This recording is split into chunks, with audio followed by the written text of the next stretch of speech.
Did you know that every year, over 250,000 people face trial in the U.S. criminal justice system?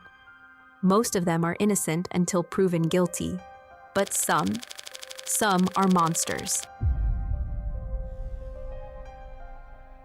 I wasn't supposed to be here. I was supposed to be in Miami, sipping something cold and irresponsibly expensive, with zero thoughts about justice, consequences, or ex-lovers on trial for murder. But here I am, juror number 7, staring at a man who once whispered my name like a prayer in a dive bar bathroom, and now he's accused of killing his girlfriend with a syringe full of insulin. His name is Damien Shaw, and when he looked directly at me across that courtroom, I knew he remembered everything, every single thing. Let me back up. 2 weeks ago, I was Sarah Chen, marketing director, normal person who pays her taxes and waters her plants. My biggest worry was whether to get highlights or lowlights for my vacation photos. Then the summons arrived. Jury duty, Suffolk County Superior Court. I tried every excuse in the book. Work emergency, pre-planned vacation. My grandmother's funeral. Okay, she'd been dead for 3 years, but desperation makes you creative. Nothing worked. So there I was, Monday morning, sitting in a courthouse that smelled like disinfectant and broken dreams, surrounded by 50 other reluctant citizens who'd rather be literally anywhere else. The case was Commonwealth versus Damien Shaw. Murder in the first degree. The facts seemed straightforward. 28-year-old woman found dead in her luxury condo. Insulin overdose. She wasn't diabetic. Boyfriend claims he found her after a supposed break-in, but nothing was stolen. Classic case of greed disguised as grief. They called 12 of us for the jury. I was picked 7th. Lucky number 7. If only I'd known how unlucky that would prove to be. Day 1 of testimony. I'm taking notes, being the responsible citizen I was raised to be. The prosecutor, a sharp-dressed woman with the kind of confidence that could cut glass, was laying out the timeline. Ladies and gentlemen of the jury, this is Jessica Langford. A photo appeared on the screen. Beautiful woman, dark hair, bright smile. The kind of perfect, curated social media image that makes you resent Instagram. Jessica was 28 years old. She was a real estate agent. She was in love. And 3 months ago, she was murdered by the man she trusted most. I looked up at the defendant for the first time. Really looked. And my blood turned to ice water. He was different. Clean-shaven where he'd once had stubble. Hair slicked back instead of messy. Wearing a suit that probably cost more than my rent. But those eyes, those dark, calculating eyes that had stared into mine while his hands explored places I'd tried to forget. Damien Shaw, the man I'd spent exactly 1 night with, 2 years ago, in a moment of tequila-fueled insanity that I'd buried so deep, I'd almost convinced myself it never happened. Almost. Here is how it all started. It was a Friday night in downtown Boston. I'd just gotten off a brutal work week, and my friends had dragged me to this dive bar with sticky floors and music that was too loud and too old. Welcome to Miami was playing. Will Smith. Ridiculous, but somehow it worked in that place where everything was too much and not enough at the same time. I was 3 drinks in when he approached. Tall, lean, with that kind of dangerous smile that should come with a warning label. "You look like you're running from something," he said, sliding onto the bar stool next to me. "Maybe I am," I replied, surprising myself with the honesty. "Good, running's underrated. I'm Damien. Sarah." We talked for hours, about fear, about taking risks, about the difference between living and existing. He had this way of making you feel like you were the only person in the room, like every word you said was exactly what he'd been waiting to hear. Looking back, I realized that was his superpower, making you feel chosen. When he suggested we get out of there, I didn't hesitate. We walked to his apartment, a studio that was too clean for a man living alone, too organized, like he was ready to disappear at any moment. What happened next? Let's just say I discovered parts of myself I didn't know existed. He was gentle yet commanding, patient yet urgent. He whispered things that made me blush in the dark. His touch so precise, it felt like he was reading my body's secrets. "You taste like strawberries in sin," he murmured against my neck, his hands mapping my skin with the precision of someone who'd done this before. Many times before, I should have seen the red flags. The way he controlled every moment, every sensation, the way he watched my reactions like he was cataloging them for later use. But in that moment, with his mouth on mine and his body pressed against me, I didn't care about red flags.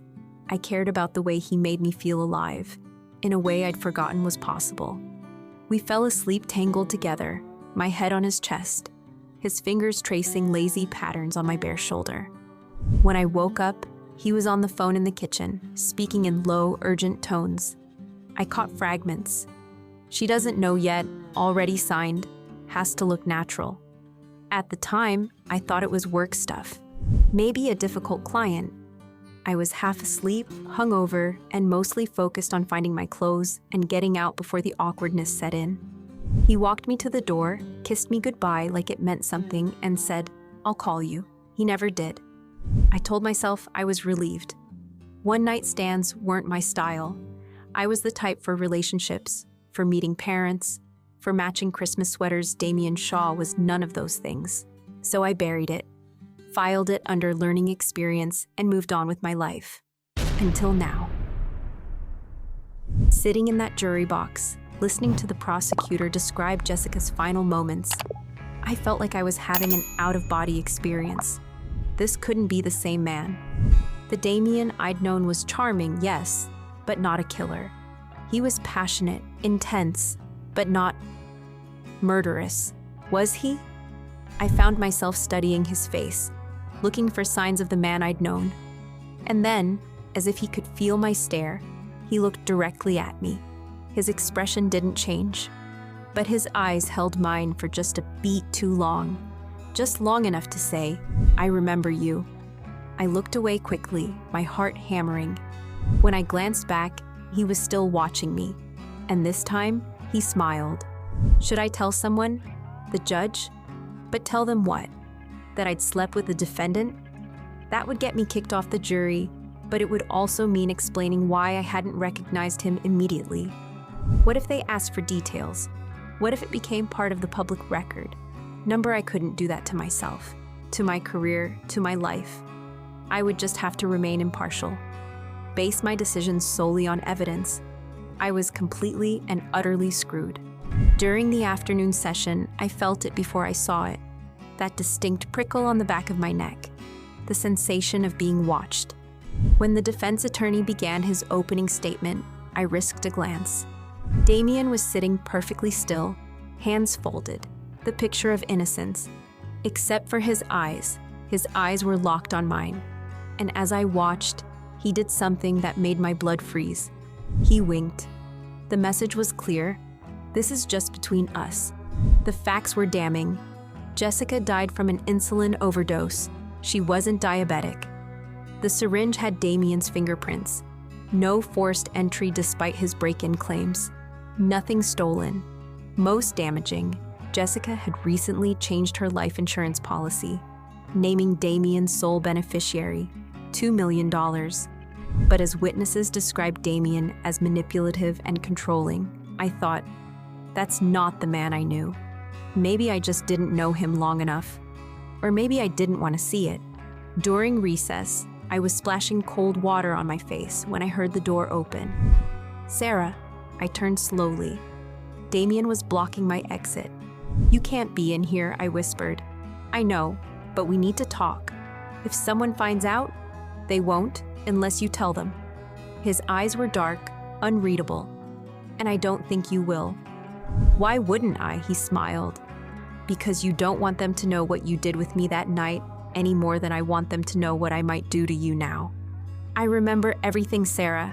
Every sound you made, every secret you whispered. Do you really want 12 strangers and a judge to know those secrets too?" Before I could respond, he was gone. The next morning, I found a piece of paper under my windshield wiper. Tell the judge, and I tell everyone. He'd been to my car. How long had he been watching me? Following me? I spent the weekend researching Damien Shaw online. What I found chilled me. He'd been married before, twice. Both wives had died in accidents. Both had substantial life insurance policies. Both had changed their beneficiaries to Damien shortly before their deaths. Jessica was just the latest victim. Why was I still alive? Was there something special about me that had made him spare my life? Or was I being saved for something else? When I arrived at the courthouse Monday morning for the defense's opening arguments, there was another note waiting for me. The prosecution thinks they know my story, but you know the real me. Help me, Sarah. Be my salvation. Choose me over them, and I'll choose you over everyone else, forever. He wasn't just asking me to ignore evidence. He was asking me to become his accomplice. And God help me, I was actually considering it. Back in the courtroom, Damien's lawyer painted him as a victim of circumstance and prosecutorial tunnel vision. During the speech, Damien looked appropriately sorrowful. But when no one was watching, his mask slipped. Just for a second. And in that second, I saw amusement. He was enjoying this. The performance, the manipulation, the game. And I was his favorite player. As court adjourned, a young paralegal from the defense team bumped into me in the hallway. I think this might have fallen out of your bag, she whispered, pressing a folded paper into my hand. I waited until I was in my car to read it. 3 words that changed everything. Room 604, tonight. He wanted to meet. Outside the courthouse, away from cameras and witnesses and the pretense of justice. It was insane, dangerous, potentially deadly. I should call the police, report the contact, end this nightmare. Instead, I found myself wondering what to wear. Because despite everything I knew about Damien Shaw, despite the evidence, the pattern, the bodies, I was going to that hotel room.